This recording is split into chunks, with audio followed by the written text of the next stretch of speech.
jet. You manually put that to where you want so it. Go into jobs. Yeah. Move it to where I want it.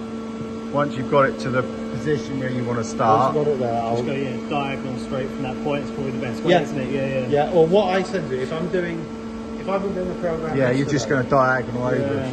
If I was doing a program yesterday and I'm still doing the same program today, but I want to trim the jig and start again, I moved 5 mil and 5 mil, minus 5, minus 5, and then cut my jig, and then go back into the program with the program to minus 5, minus 5. So it's in the same place. Also, that's how I do it on that one. Right. You know, if I've still got the same program set there and I don't want to fuck around with So if you had a program there, would it have the measurements of the X and the Y there then?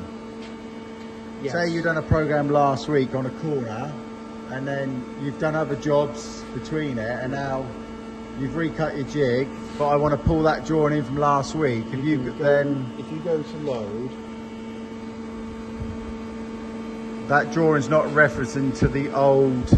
It will do. If you say we've got this drawing, you can save it. You know, if you've got, you said you wanted some standard program saved in there.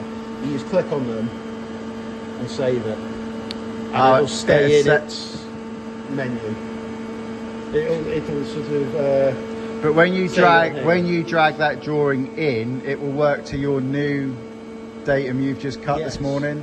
It will do. Yes. Yeah. Yeah, because all you have to do. Because I was worried it was referencing to the old datum 2 weeks ago when you cut it. No. All you have to do is say you saved it in there. You pull it back out. Just say it's that one. Saved as nests. Select it, and then next, and you just basically go to job, more jobs, to start. The head moves to start, and then you press more jobs, done, and it will run from that point. Right, It won't run from the point. No, last week. Last week. If you basically, you just put your head where you want it, cut your jig, save that point. Yeah, and then that's where the drawing program you pull through. If your head is at the point you want to run the program from, when you pull the program through and go to run it there, it's working into that. Yeah, no, that's fine. That's all right. What was I doing? I was showing you how to quick cut on the recut the jig. So you're manually moving it to a position. So I manually move it to where I want it using the job. I press set start point. I find it sometimes hard to see if I've actually pressed it properly, but you can see it flash. Yeah. Exit. Manual cut. Yeah. Set my speed. I just tend to do it on 6,000. Next. That fires up the jet. That latches it so when I press the arrow it'll keep moving. So I fire up the jet and then get my head the right height. Yeah. I find when the jet's firing, I find I can see it a little clearer, the height of it. When it's not firing, it's a bit more difficult for it to see. And then you move the arrow. Yeah.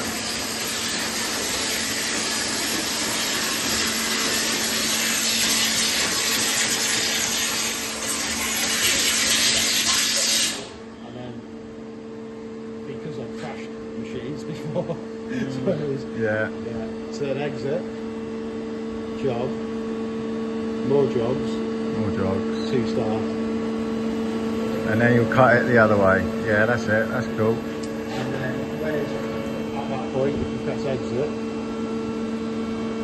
manual cut, it'll still be on the same speed. Yeah. Whatever speed you set previously, it will stay on there. Manually take it down to where you want it. I'll take it down near enough, far enough. I can now see the height method of the jet firing. Then you've got to make sure you press the right direction. Latch job. And then the arrow. You sure this one? Just don't press it down or it will crash into the car.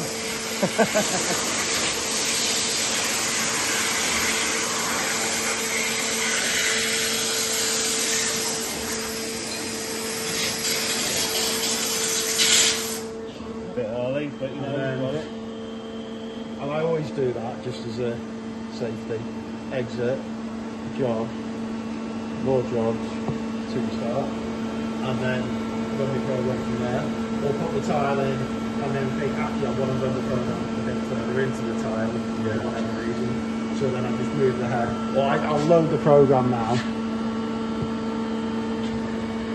and then look at it and go, actually, no, I want that a bit further off. So move it up there, move job, I'll just do it on test run, start, and it'll do it from that point. From that point, yeah.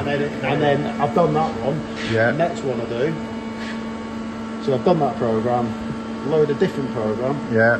select the next, oh, I want to do it from the bottom corner of the jig. Right. Jog, more jog, jogs, 2-star. It will go back to the... It'll go back to that. And then, because I haven't run the program, well, sometimes if you haven't run the program, instead of saying move job, it'll just say done. So you press done, and it runs from that new point. Okay. Sometimes it says move job. Haven't figured out why it says move job or why it says done. Or I haven't figured out the reason why it says it. But I'll move job, and just as because I like to be double sure, I just click reload nest, and it just reloads it. Yeah. So it's just as a double. I mean, the half second it takes to do that, it's a bit of peace of mind. I just like to do it so I know. I just do it with software as well. Yeah, and also, I mean, I think I started doing that as well because when I first started using it and I was doing stuff, I was thinking, why is it doing that? Or why is it doing this? Why is it doing that? And I'm just like, I want to be double sure. I'm actually doing jobs while I'm trying to learn the fucking software. Thinking, I just need to be double sure. So I just started clicking that. So at least I knew it was going to start from where I have it and not do something a bit weird. But the more I've used the software, the weird things it does have become